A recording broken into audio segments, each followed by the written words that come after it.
जंगली प्राणी, हरिण, डुक्कर आम्हाला खूप त्रास देतात. तर आम्ही ठिबक सिंचनाची जी सबलाईन आहे ना, ती PVC पाईपच्या जागी HDP पाईप वापरला तर चालेल का? असा एक प्रश्न माझ्या एका शेतकरी दादाने विचारला होता. तर बघा, HDP पाईप तुम्ही वापरूच शकता, काहीच अडचण नाही आहे. पण अडचण अशी की HDP पाईप खूप महाग येतो. म्हणजे तुमचा ठिबक सिंचनाचा खर्च एका बाजूला आणि त्याच्यासाठी जो HDP पाईपसाठी जो खर्च कराल, हा त्या ठिबकपेक्षा 2 पट होऊन जाईल. मग एवढं खर्च पुरेल का? आणि बरं पुरेल पण, तुम्ही खर्च पण कराल, पण मी आता तुम्हाला एक पर्याय असा देतो की कमी कमी पैशामध्ये ह्या प्रॉब्लेमला सोल्युशन भेटेल.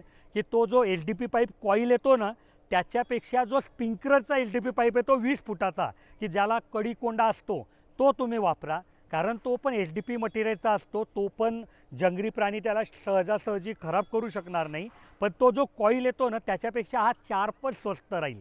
तर PVC पाईपपेक्षा किंवा फ्लेक्झिबल पाईपपेक्षा थोडा महाग होईल, पण तो खर्च तुमचा कंट्रोलमध्ये राहील. आणि तिथे ते जे क्लॅम्पमुळे काय होतं की उचल साचर पण तुम्हाला सोपं जाईल कायमस्वरूपी करता.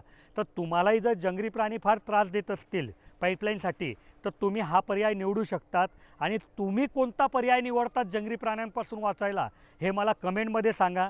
समजा तुमच्या मनातही असा काही प्रश्न आहे, तर तोही कमेंटमध्ये विचारा. मी पुढच्या व्हिडिओमध्ये त्याचं उत्तर द्यायचा प्रयत्न करेल. आणि तुम्हाला जर अशा काही विषयाबद्दल ताबडतोब आमच्या इंजिनियरशी बोलायचं आहे, तर ते सकाळी 8 ते संध्याकाळी 6 उपलब्ध असतात. त्यांचा नंबर इथे दिला आहे, तुम्ही त्यांना कॉल करू शकतात. आणि अशीच महत्त्वपूर्ण प्रॅक्टिकल माहिती करता माझ्या व्हिडिओला लाईक करा आणि ही व्हिडिओ जास्तीत जास्त शेतकऱ्यांपर्यंत शेअर करा. धन्यवाद.